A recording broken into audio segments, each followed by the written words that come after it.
se manejó el tema en esta pandemia, la compra de los insumos que necesita el personal en salud, en el departamento, y todo el equipamiento que se anunció en un momento que se compró. Nosotros, le digo la verdad, acá lo veíamos bien, que como que estaría anticipado el gobernador Oliva a hacer estas compras, pero no sabemos detalles que por ahí ustedes sí los conocen, así que lo escuchamos.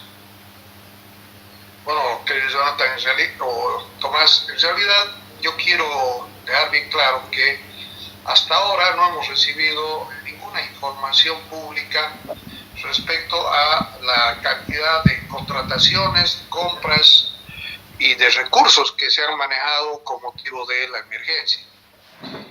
Ustedes saben que a partir de la ley 407, la ley departamental, se le dio al gobernador plena potestad, libertad para que él realice contrataciones por emergencia y desastre, que es una modalidad de contratación, que es la llamada contratación por excepción, y también se le dio la potestad de modificar el presupuesto de acuerdo a la necesidad que él tenga.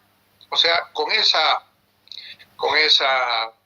facultad, el gobernador se supone que ha hecho un conjunto de acciones que las hemos ido conociendo más bien por la prensa, más bien por ¿qué llamaremos así? Los actos públicos de entrega de algunos equipos, pero todavía no hemos tenido hasta ahora un informe oficial de parte del gobernador. Hemos emitido nosotros el día viernes un complemento a la ley 407, una ley complementaria, que lo que ha hecho es establecer un plazo de 48 horas para que el gobernador justamente dé un informe sobre todas estas compras y todas estas adquisiciones. Lo primero que tenemos que decir, querido Tomás, es que en el caso del departamento, ya hace varios meses la Asamblea Departamental aprobó la contratación de un crédito para el equipamiento del Hospital San Juan de Dios. Ese crédito fue un crédito financiado por el Banco Visa, por la banca privada, un crédito caro, pero bueno, dentro de eso estaba justamente el equipamiento del Hospital San Juan de Dios. Entonces, entiendo que varios de los equipos que se habrían adquirido eran en realidad producto del uso de esos recursos de crédito. Pero como te digo, no tenemos una información oficial. Ahora, dentro de lo extraoficial, ¿qué es lo que hemos podido constatar en nuestra acción de fiscalización? Primero, el gobernador ha realizado un anuncio público de la compra de 30 camas y 30 respiradores de terapia intensiva. En realidad, él habló de 33 camas y respiradores de terapia intensiva. Nosotros hemos podido verificar que hoy estarían instaladas 9 camas en una sala especial para COVID en el Hospital San Juan de Dios. 9 camas con sus 9 respiradores. Eso es lo que sabemos hasta ahora. No sabemos por qué no están las 30 camas que anunció el gobernador en un acto público. Hay incluso notificaciones de prensa respecto a eso. Entonces, la primera cuestionante que hay es qué pasó con el resto de las camas y con el resto de respiradores de terapia intensiva. ¿Dónde están? Ese es un primer elemento. Con bombos y platillos se inauguró ese centro de terapia intensiva para COVID y, como te digo, se anunció esta compra. Primero se habló de 33, después se habló de 30, pero al final yo he podido verificar en el hospital que solo hay 9 camas instaladas en el centro de COVID, de terapia intensiva. Bien, asambleísta, El costo de esta... El costo, discúlpeme, a ver, el costo de esta compra, ¿a cuánto asciende? Como te digo, Tomás, no tenemos todavía conocimiento oficial del costo ni por qué no se han entregado las 30 camas, ¿no? Se supone que si tú anuncias que has comprado 30 camas, eso no debería tardar tanto tiempo para llegar y para instalarse. A no ser que se las tenga guardadas en un almacén, cosa que sería muy grave porque estas camas tienen que estar listas en la eventualidad que tengamos un disparo en número de infectados. Pero además, tú sabes que en el resto del departamento, sobre todo en algunos lugares como Bermejo, como Yacuiba, como Villamontes, es insuficiente el número de camas que tenemos en terapia intensiva. Entonces, al menos se debería haber distribuido ya a las provincias esas camas y esos respiradores. No tenemos, como te digo, el monto, no tenemos todavía las características técnicas. Eso es parte de una petición de informe que yo ya le he hecho al gobernador para que me informe exactamente qué es lo que ha pasado con este tema y que me informe por qué hasta ahora no están las 33 camas que él anunció públicamente. Claro, la segunda compra... Sí, aguárdeme, por favor. En el tema y el trabajo de fiscalización de ustedes, los asambleístas, ¿cómo queda? Porque si me dice, aguárdeme, por favor. Si me dice una persona común de la calle, mira, dijeron que compraron 30, pero solamente hay 9, y hay 21 equipos entre cama y ventiladores que no se sabe dónde están, o si realmente lo compraron, lo adquirieron, por ahí que uno lo puede escuchar, ¿no? Y entender de dónde viene, pero estamos hablando con un asambleísta departamental que una de sus misiones y obligaciones es fiscalizar. Así es. ¿Cómo queda este trabajo? Lo primero que he hecho, Tomás, es ir al Hospital San Juan de Dios en una visita de fiscalización a verificar este tema. Y lo que he verificado es que la sala de terapia intensiva para el COVID-19 solo tiene instaladas 9 camas. Eso ha sido producto de mi tarea de fiscalización. Y lo que he hecho también es hacer una petición de informe escrito para que me hagan llegar toda la documentación de esa compra. Hasta el día de hoy, esta petición de informe no ha sido respondida. Pero es bueno que se sepa que estamos detrás del tema y obviamente fiscalizando. Yo te comento que nosotros planteamos la necesidad de que se nos informe, una vez hecha una compra, que se nos informe 48 horas después, ¿no? Pero nunca ha ocurrido esto. Incluso en la ley complementaria que hemos aprobado, el gobernador se ha opuesto tenazmente a esto. Ha hecho que la norma a él le da 10 días hábiles para informar. Digamos que fuera así. Ya han pasado 70 días. Ya debería haber informado de estos contratos y de estas compras. Entonces, aquí hay un tema en el que nosotros vamos a insistir en nuestra tarea de fiscalización. Y como te digo, esta fiscalización hoy por hoy no está funcionando normalmente y el pretexto que tiene el gobernador es el tema de la pandemia, ¿no? De que están muy ocupados y están pidiendo postergaciones a la informe que uno hace, ¿no? Uh-huh. Ahora, porque, a ver, esto me trae al recuerdo, la anterior semana leí algunas declaraciones de usted sobre la compra que se hizo en el anterior gobierno a través, entiendo, del PNUD y laboratorios que estaban en algún almacén, como que guardados. Y después se hace anuncios como si estos laboratorios se hubiesen hecho las adquisiciones en esta gestión. Así es. ¿Cómo es el tema? Mira, Tomás, aquí en el tema del laboratorio tenemos cosas muy extrañas, ¿no? En primer lugar, en el hospital, en el CEDES Tarija, tenemos un laboratorio desde el primer día de la emergencia.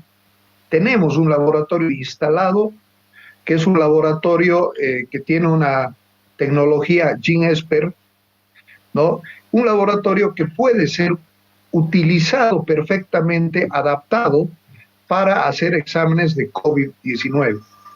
Ese es un primer tema que no nos explicamos por qué no se ha hecho uso de ese equipo de laboratorio. Es un equipo de laboratorio que está destinado a análisis de tuberculosis y análisis de VIH-Sida, y que solamente cambiando los reactivos se puede usar para COVID-19. Entonces, la primera gran pregunta es por qué desde el día 1 no se ha utilizado este laboratorio para hacer los exámenes en Tarija. Nos han dicho porque no habían los reactivos. Perfecto. ¿Por qué no se pidieron los reactivos? Pues han pasado 70 días. Entonces, la primera gran duda es esa. ¿Por qué se decidió no usar ese laboratorio? Segundo, el gobierno anunció una donación, que iban a tener un laboratorio, etcétera. Al final llegó el laboratorio, tardó en llegar bastante, 47 días después de declarada la emergencia llegó el laboratorio. Ese laboratorio ya estaba en los almacenes del PNUD desde octubre del 2019. No es que el gobierno ha tardado 40 días en comprarlo. Ese laboratorio ya estaba comprado. Ese laboratorio estaba destinado a hacer análisis estaba destinado a un programa nacional de tuberculosis. Y había comprado 3 laboratorios PCR, que se llaman, que son los laboratorios biológico-moleculares, y otros laboratorios GINESPER para el resto del país. Esos 3 eran para Tarija, Chuquisaca y Cochabamba. Entonces, se decidió en el gobierno cambiarle de uso. En lugar de utilizarlos para la tuberculosis, se decidió usarlos para el COVID. Y tardaron 47 días en traer el laboratorio, en adecuar la infraestructura, en calibrar el termociclador que tiene y en ponerlo a andar. Entonces, durante todo ese tiempo, tú sabes, y el departamento sabe que los exámenes de laboratorio se han tenido que mandar a INLASA o a Santa Cruz. Lo cierto es que no se han hecho exámenes de laboratorio aquí. Y este tema está ligado a un segundo hecho inexplicable. La gobernación decide comprar un tercer equipo de laboratorio, un termociclador, y ese tercer equipo entra a funcionar el mismo día que entra a funcionar el laboratorio que entrega el gobierno nacional. Mucha gente se pregunta, ¿para qué compraron un tercer laboratorio? Porque el segundo laboratorio es un super laboratorio que tiene capacidad de hacer 90 test en hora y media. ¿Ya? O sea, tienes capacidad instalada suficiente.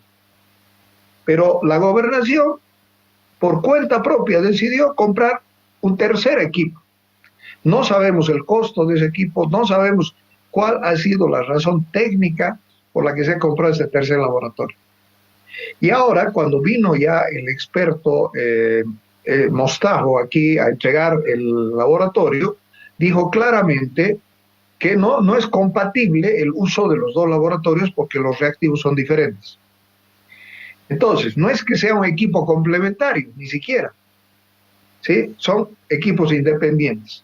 Entonces, aquí tienes, primero, un laboratorio que no se quiso usar, GINESPER, un laboratorio del gobierno que tardó muchísimo en llegar y en ponerse a funcionar, y una compra rarísima de un tercer laboratorio que no tenía sentido comprarlo, pero lo compraron, ¿no? Entonces, ahora están haciendo las pruebas de laboratorio. Solo he conocido de 2 pruebas que han hecho hasta ahora, de ahí han surgido varios casos que se han descartado, pero también casos positivos. Pero a esto, Tomás, súmale un cuarto elemento. Se ha comprado una cantidad importante de tests rápidos para hacer pruebas rápidas, ¿sí? Y lo ha comprado la gobernación. Entonces, esos test rápidos generalmente se utilizan para hacer una primera aproximación, digamos así. Y esos test rápidos se compraron justificando que el laboratorio no comenzó a funcionar. Entonces, ¿cuál es el uso actual de esos test rápidos? Casi ninguno. Pero bueno, estas son las cosas que pasaron respecto al tema laboratorio. Tercer elemento, tercer componente, o sea, camas de terapia intensiva y respiradores, laboratorio. Tercero es la compra de unos hospitales móviles. Estos hospitales móviles son 3 hospitales móviles.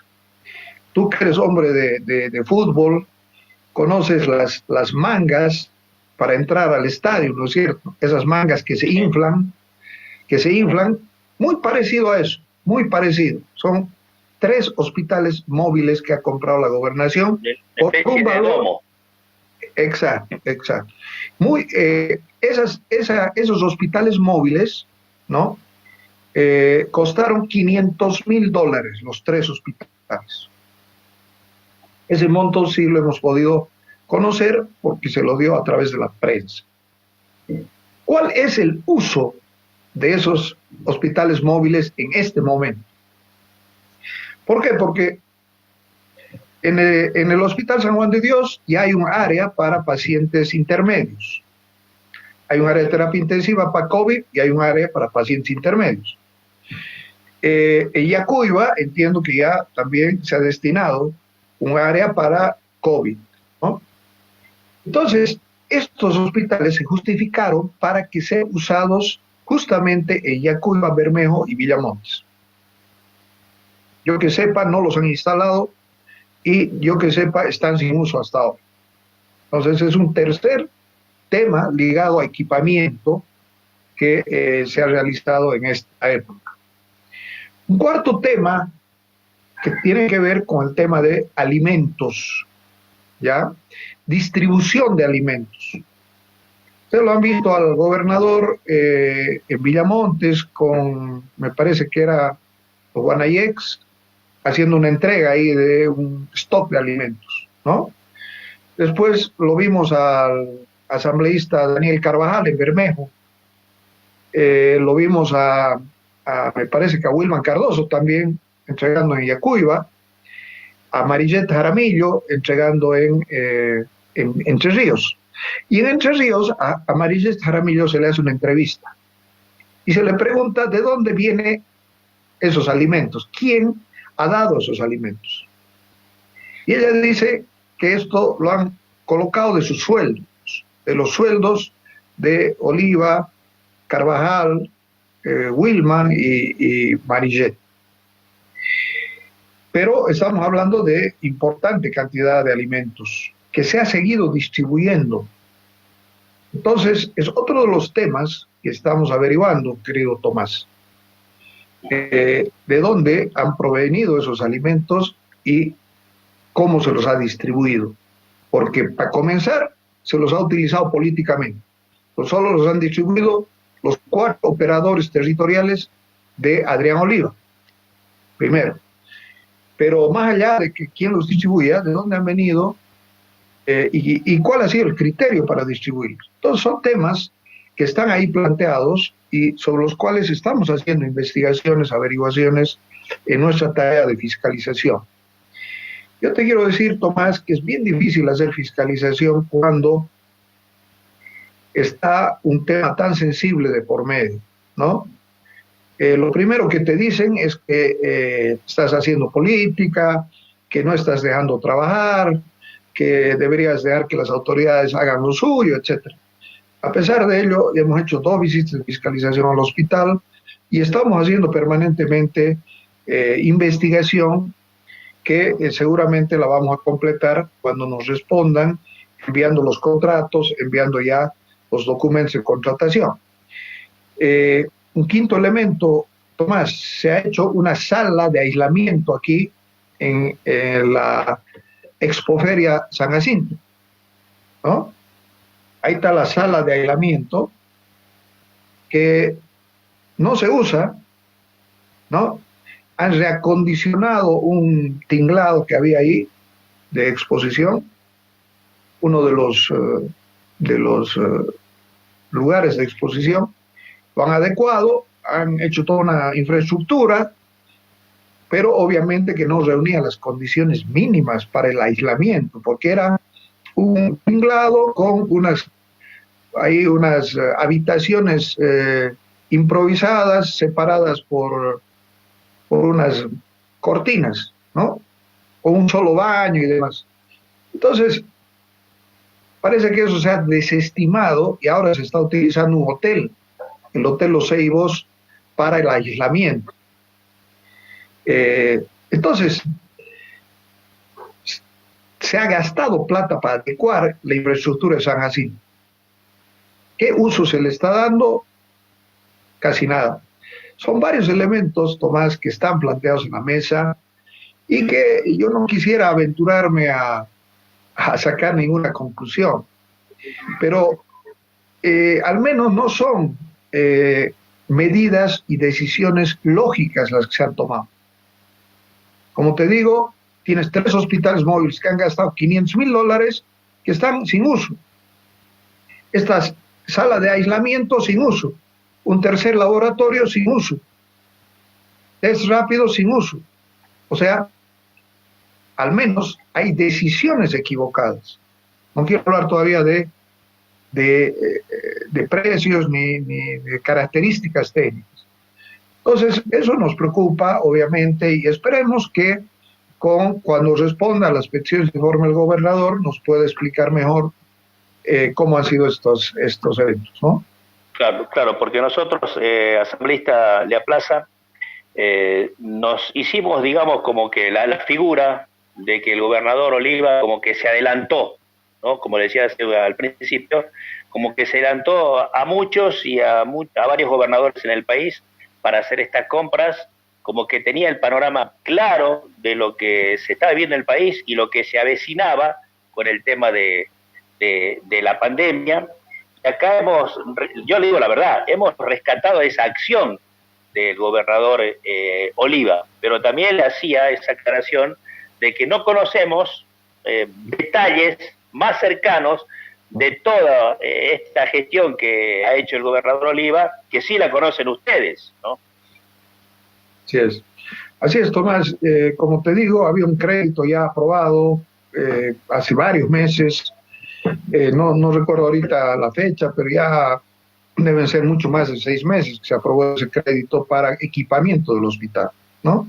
Porque en el interín también se ha comprado, bueno, no en el interín, sino antes se compró un nuevo resonador magnético en el hospital. Tenemos un resonador recientemente adquirido y tenemos también un equipamiento para todo lo que es el servicio de lavado, de limpieza, muy importante, que también se lo ha entregado a media pandemia, o sea, en esta época. Entonces, eso venía de una gestión anterior que era justamente la del crédito, con la banca privada, ¿no?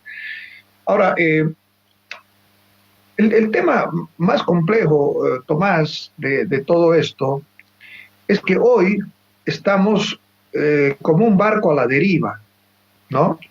Si tú me dices que mañana vamos a levantar la cuarentena, tanto Cercado como Yacuiba no podrían hacerlo, o no deberían hacerlo. ¿Por qué? Porque hay un indicador muy importante que define el nivel de riesgo que hay en cada municipio. Y ese indicador es la tasa de fatalidad, que se calcula el número de fallecidos respecto al número de contagiados. Entonces, ¿qué pasa? Que tenemos 2 fallecidos de un total de 14 contagiados. Y eso nos da una tasa muy alta. Estamos entre los 2 municipios de mayor nivel de riesgo. ¿Ya? Porque esa señora que vino en ambulancia de Yacuiba y que murió aquí, no recuerdo si fue una señora o un señor, él fue enviado y eso se lo carga a Yacuiba, digamos así, ¿no? Sí. Entonces, en otras palabras, en el departamento estamos, creo yo, con cifras mentirosas. ¿Por qué cifras mentirosas? Porque no se están haciendo la cantidad de exámenes que se tienen que hacer. Hasta ahora se han hecho apenas 120 exámenes de laboratorio. 120 exámenes, y eso, estamos hablando ya de más de, vamos a hablar de por lo menos 60 días, son como que 2 exámenes por día. Y si tú ves otros departamentos, Santa Cruz, Oruro, el Beni, son departamentos que tienen una alta cantidad de contagiados, pero también tienen una alta cantidad de exámenes de laboratorio. Entonces, para mostrar que aquí todo es un éxito, que estamos en el departamento del bienestar, se están haciendo pocos exámenes para que hayan pocos contagiados.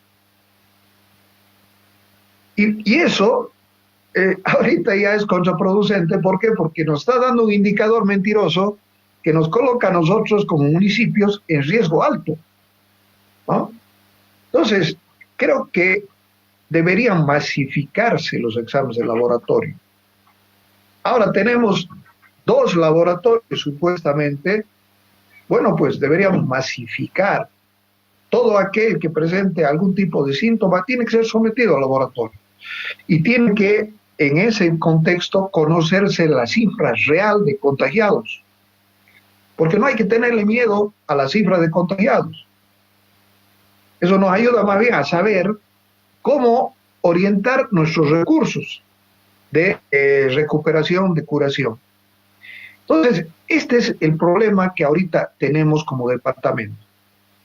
Y si vos le preguntas al alcalde, el alcalde está en otra, no sabe bien de qué estamos hablando, porque ellos también han habilitado una sala de, ahora han habilitado el albergue para el aislamiento. O sea, es una acción bastante descoordinada, pero más allá de eso, el tema de fondo es el tema del laboratorio. Y no sabemos bien qué cantidad de reactivos se han dejado para el laboratorio, porque esos reactivos vienen del gobierno nacional. Entonces, este es el gran tema que hoy tenemos también que debatir y discutir aquí. Claro, porque, a ver, los anuncios que en su momento hizo también el ministro de Hidrocarburos, Víctor Hugo Zamora, que es el representante político del departamento de Tarija ante el gobierno nacional, no fue sincero en la información, en la entrega de algunos laboratorios. Por ejemplo, acá vino Yacuiba, me parece que ya son 3 semanas pasó. Entregó ahí como un container, iba a servir de laboratorio y de una atención así también de emergencia, pero al final está ahí donde lo dejaron y no sirve absolutamente para nada, porque de laboratorio cero. Nosotros reclamamos la atención de las autoridades locales que tienen que comprometer los recursos de la gestión para la lucha del COVID. Pero también así apuntamos al gobierno nacional para que se haga cargo de la obligación que tiene como gobierno nacional de también prestar toda la atención, la asistencia y los recursos posibles, los insumos y demás al resto del país, ¿no? En el caso de Tarija, no sé cómo habrán tenido ustedes la asistencia del gobierno. En el Chaco no hay nada de parte del gobierno nacional asambleísta. No, efectivamente, Tomás, aquí ha pasado algo parecido, ¿no? ¿Qué es lo que ha hecho el ministro? Primero ha anunciado que en 48 horas iba a llegar al laboratorio, llegó en 47 días, ¿no?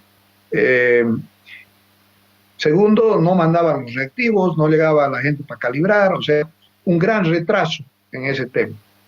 Los exámenes de laboratorio que iban de aquí por tierra o por avión a La Paz, a Santa Cruz, tardaban 8 o 9 días en poder saber si eran o no positivos. Entonces, ahí un primer tema en el que el gobierno ha fallado.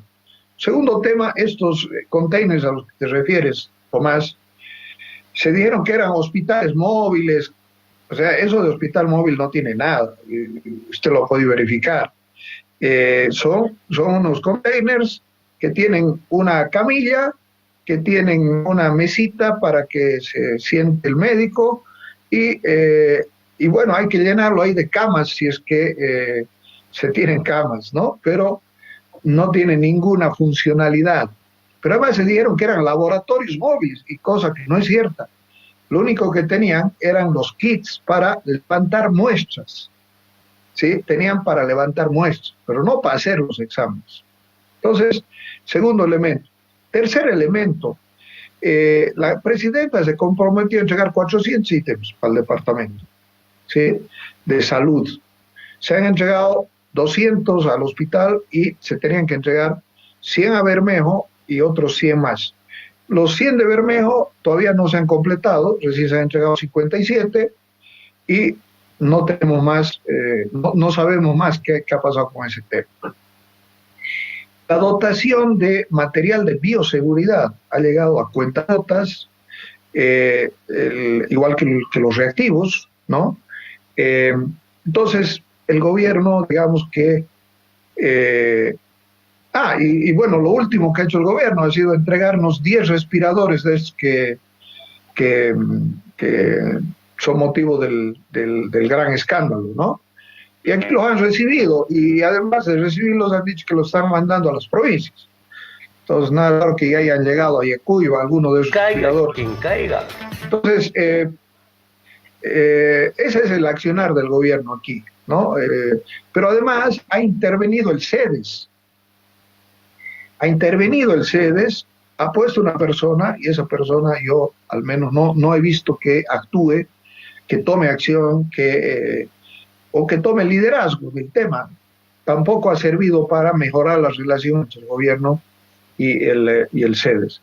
Entonces, el gobierno, yo diría, se ha aplazado, igual que se está aplazando, creo yo, la gobernación y los gobiernos municipales y el gobierno regional.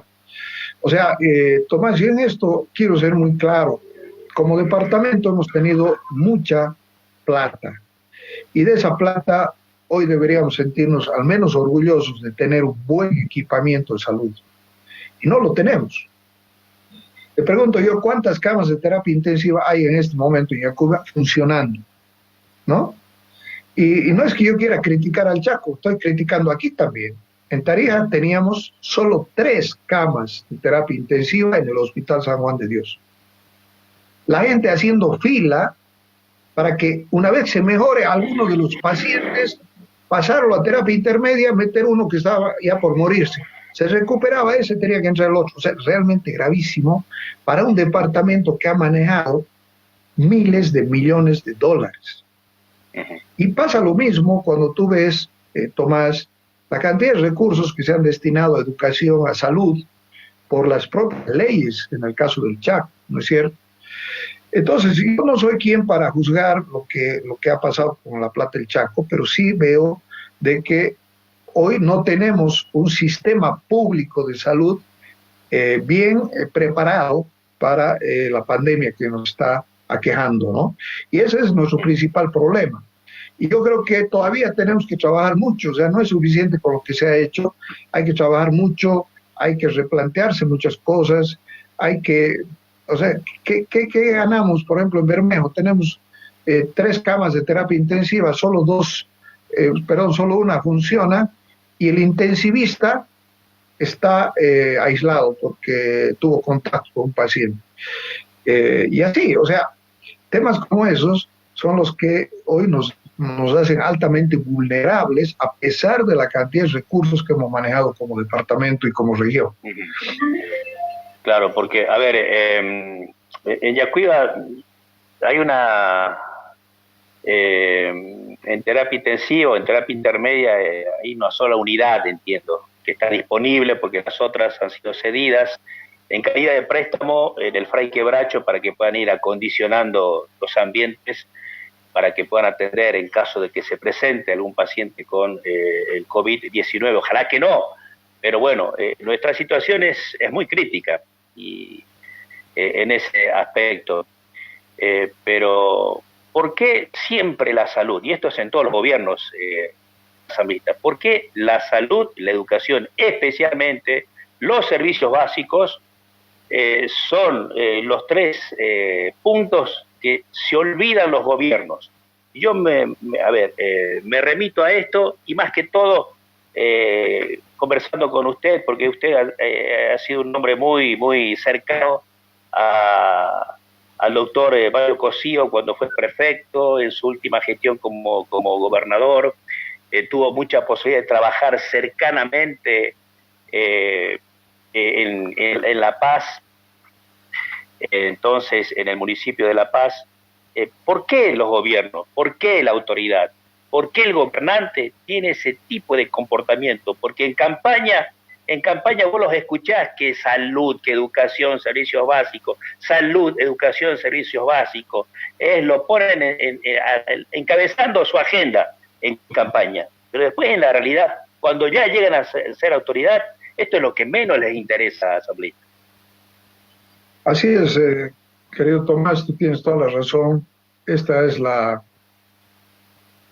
gran debilidad que tienen los sistemas de gobierno en todos los niveles, ¿no?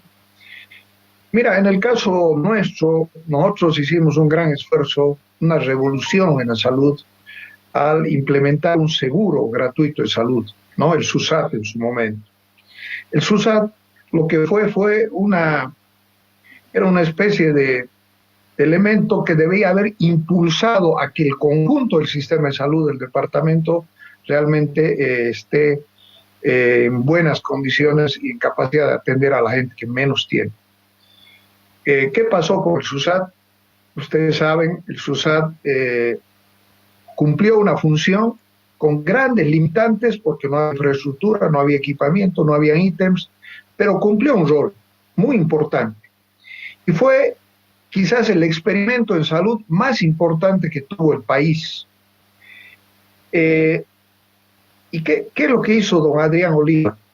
En primer lugar, cuando llegó dijo, bueno, como el SUSAT se hace igual, como el hospital atiende igual, no le vamos a pagar al hospital por el SUSAT. Entonces, se hizo una deuda de casi 30 millones de bolivianos que el SUSAT le debe al Hospital San Juan de Dios y que no se paga hasta el día de hoy. Imagínate. Pero bueno, después apareció el SUS, que es una mala copia del SUSAT. Una mala copia, porque las prestaciones que da el SUS son de menor calidad que las que daba el SUSAT, ¿no? Y lo que hizo Adrián Oliva es cerrar el SUSAT y asumir el SUS. Y el SUS, Tomás, fue una medida electoral improvisada, sin pensar en su sostenibilidad, sin hacer un buen trabajo de coordinación institucional, etc. Entonces, uno de los problemas que hemos tenido como políticas públicas en Bolivia y en Tarija, justamente es la ausencia de esta visión respecto a la salud pública, ¿no? Yo creo que tenemos ahí una asignatura pendiente como departamento, como país, como región, como municipios. Yo creo que la crisis del coronavirus, si algo bueno va a traer, es que nos va a obligar a mirar la salud en primer lugar y asignarle todos los recursos que sean necesarios para arreglar el tema de la salud. Yo, por ejemplo, te digo, Tomás, nosotros estamos financiando como gobierno departamental 640 ítems. ¿Es suficiente? ¿No es suficiente? Esos ítems, una buena parte son administrativos, ¿qué te parece? ¿No? Habrá que ver eso. Una buena parte están en el primer y segundo nivel, que ya no es competencia departamental, es competencia municipal. Habrá que transferírselos a los municipios, para que ellos se hagan cargo de eso. Solo te pongo el caso de los ítems. Igual el tema de la infraestructura, del equipamiento, porque tenemos un sistema de salud donde todo va al tercer nivel, todo va al hospital, ¿no es cierto? Otro día estuvo aquí José Quecaña, hizo un acuerdo con el gobernador para mandar pacientes de Yacuiba a Tarija para que sean atendidos en terapia intensiva. Yo creo que ese es un síntoma de las debilidades de nuestro sistema. El segundo nivel no funciona, no contiene nada, no resuelve nada. El primer nivel peor, ¿no? Entonces, hay muchos temas que tenemos que resolver en el ámbito de la salud y yo creo que esos temas ahora tienen necesariamente que ser prioridad de todos los gobiernos. Claro, porque, digamos, hay acciones que no cambian, ya sea cual fuere el gobierno de turno asambleísta le aplaza, porque usted me dice que 640 ítems paga el gobierno departamental y la buena parte se van en administrativos, y yo digo, bueno, acá hay más ítems administrativo político que ítems en salud propiamente dicho, en la contratación de enfermeros, técnicos profesionales. Entonces, me parece que sea quien sea el gobierno, esto no cambia, o al menos, y lo tenemos presente lo que está sucediendo con este gobierno transitorio también. Lo que yo no me explico es que cuando son gobiernos y tienen la plata que han tenido y han administrado y han manejado, ¿por qué no han equipado los hospitales? ¿Por qué no han hecho compra del equipamiento de los hospitales? Si tenían todo en sus manos para hacerlo. Porque pasó la época de bonanza, pasó la época, como comúnmente decimos, de las vacas gordas, y ahora en la decadencia de los recursos y demás, nos estamos quejando y lamentando porque no hemos hecho las cosas bien. Y nosotros somos los culpables, digo nosotros, pero en realidad los que son directamente culpables son los que han tenido la posibilidad de ser autoridades y administrar los recursos públicos de la forma en que lo han administrado, pero totalmente ajeno a la realidad, totalmente ajeno a la realidad. Y hoy estamos pagando las consecuencias. Así es, correcto. Yo por eso te decía, como descargo nuestro, en el caso de la prefectura y la gobernación, ¿qué hicimos? Hicimos el SUSAT y asignamos ítems. Esa fue nuestra acción en salud. ¿Y por qué no equipamos el hospital? Porque en ese momento los hospitales eran responsabilidad de los gobiernos municipales. Tú te acuerdas. Después de la nueva constitución, después de la nueva ley marco, de la ley marco de autonomías, recién se transfieren los hospitales de tercer nivel al nivel departamental, ¿no? O sea, ya cuando estaba Lino Condori, ahí es cuando el hospital pasa a poder de la gobernación. Nosotros en su momento hicimos, como te digo, lo que podíamos hacer, que era implementar un seguro, incluso la norma la forzamos bastante, y eso te lo quiero confesar, pero lo hicimos, y después incluso ese seguro nunca pudo ser atacado por el gobierno nacional, porque le daba una utilidad concreta a la gente. Y ese seguro, Tomás, yo lamento decirte, pero ha tenido mucho mayor impacto probablemente aquí en Cercado que en el resto de las provincias, ¿no? Porque lamentablemente no habían las condiciones de infraestructura y de equipamiento en otros lugares. Entonces, yo puedo de eso hacer mi descargo, pero comparto contigo, o sea, es en general un mal que hemos tenido en todos los niveles, a nivel de todas las autoridades, y hoy tenemos que dedicarle recursos a eso. Fíjate, Tomás, la gobernación se ha endeudado en el tiempo de Oliva, se ha endeudado en 700 millones de bolivianos.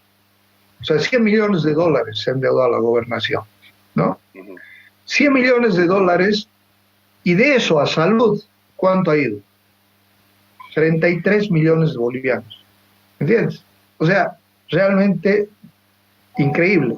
Nos endeudamos para pagar un hipódromo, ¿no? Para pagar un estadio ahí en Entre Ríos o en Uriondo, Yo no tengo nada contra los estadios, yo soy hincha del fútbol, pero en Uriondo hay un estadio en que entra toda la población del municipio ahí, ¿no? Sí. Y hasta los vecinos bueno, también. Exacto. Entonces, o sea, realmente se han hecho las cosas mal y ahora, en lugar de endeudarnos para la salud, nos estamos endeudando para el cemento de nuevo, ¿no? Y a veces la salud no te reporta lo que te reportan las obras de cemento. Y sabes a qué me refiero, ¿no? Claro. Sí. Cuando yo hablaba de por qué no le pagan al hospital del SUSAT, ¿no? Nadie me podía dar una respuesta. ¿Por qué no le pagan? Páguenle. O sea, si lo están quebrando al hospital, eso redunda en la calidad de atención de la gente. Y en el fondo nadie me podía decir la verdad. ¿Y la verdad cuál era? Que el SUSAT no daba mordida, pues, ¿no? Que pagarle, transferirle plata al hospital del SUSAT no daba mordida, ¿no? Entonces, incluso el tema de la corrupción está vinculado con las prioridades, ¿no? Claro. Bueno, tengo un par de minutitos para cerrar la conversación asambleísta. Y, a ver, 30 millones de la deuda que tiene el SUSAT con el Hospital Regional San Juan de Dios. 30 millones, el 10%, 3 milloncitos, ¿no? Limpitos. Alguien no se lo llevó, le digo, ¿no? Alguien no se lo llevó, pero bueno. Su apreciación de lo que está sucediendo con este gobierno transitorio, el tremendo escándalo por la compra de estos respiradores, pero es más que un sobreprecio, ¿no? Es más un sobreprecio, o sería en todo caso más de un sobreprecio el costo de los mismos asambleístas. Yo creo, Tomás, que es un crimen lo que han hecho, no solo porque, bueno, ahí se han desaparecido unos cuantos millones que igual eso habrá que investigar y habrá que castigar, porque no es suficiente lo que dice la presidenta Áñez, vamos a cobrar o vamos a devolver el último centavo, o le vamos a hacer devolver el último centavo. No. Aquí ha habido un acto delictivo y no es suficiente devolver la plata. Aquí tienen que meterlos a la cárcel y tienen que hacerlos pagar por las consecuencias que están generando. Pero yo diría que el gobierno se está aplazando en la gestión de la crisis, de la pandemia. Esa es una de las conclusiones más importantes. Hoy hay una total incertidumbre, no sabemos cuándo salimos de la cuarentena, hay lugares donde ya la cuarentena no se practica, hay otros lugares donde seguimos sacrificándonos, etcétera, etcétera. Primero, no hay una claridad de hacia dónde vamos y cuándo vamos a pasar al siguiente nivel. Un otro tema, Tomás, muy importante, es de que no ha habido muestras claras de eficiencia y de transparencia. Pero lo más grave de todo esto es que una cosa es una presidenta al mando de la cuarentena y de la pandemia, y otra cosa es una candidata al mando de esta crisis. Yo creo que ahí está uno de nuestros problemas. Cuando vos eres candidato a algo, lo que te interesan son las fotos, los shows, el ganar los votos. No te interesa una gestión idónea de la crisis. Yo creo que ahí está el problema central, querido Tomás. O sea, yo siento que el gobierno se ha desnaturalizado, primero en su misión, que su misión era la transición, era convocar elecciones y era limpiar la casa. Tú no sé si viste ese spot que sacó doña Yanine, donde está limpiando la casa, ¿no? Y dice, bueno, ya he limpiado la casa, ahora vamos para adelante. No han limpiado nada, no han limpiado nada. Un masista es el que parece ha operado el negocio de los respiradores, ¿no? Pero además las mismas prácticas del MAS. Entonces es una frustración histórica y la transición, si sale mal, va a generar un escenario muy difícil políticamente y el MAS puede aprovecharse de eso. que ya lo está haciendo, ya tiene una estrategia más, que es desestabilizar la transición. Y lo puede lograr a partir de los errores de la propia oposición, no de los méritos del MAS. Entonces, yo creo aquí, Tomás, que estamos viviendo un momento bien difícil. Viene una crisis económica mucho más dura porque, tú sabes, el barril del petróleo ha bajado de manera muy fuerte. Y bueno, necesitamos que el capitán del barco deje de estar tan mareado. Y necesitamos que maneje bien el barco en esta tempestad. Nos pasa a nivel nacional como a nivel departamental.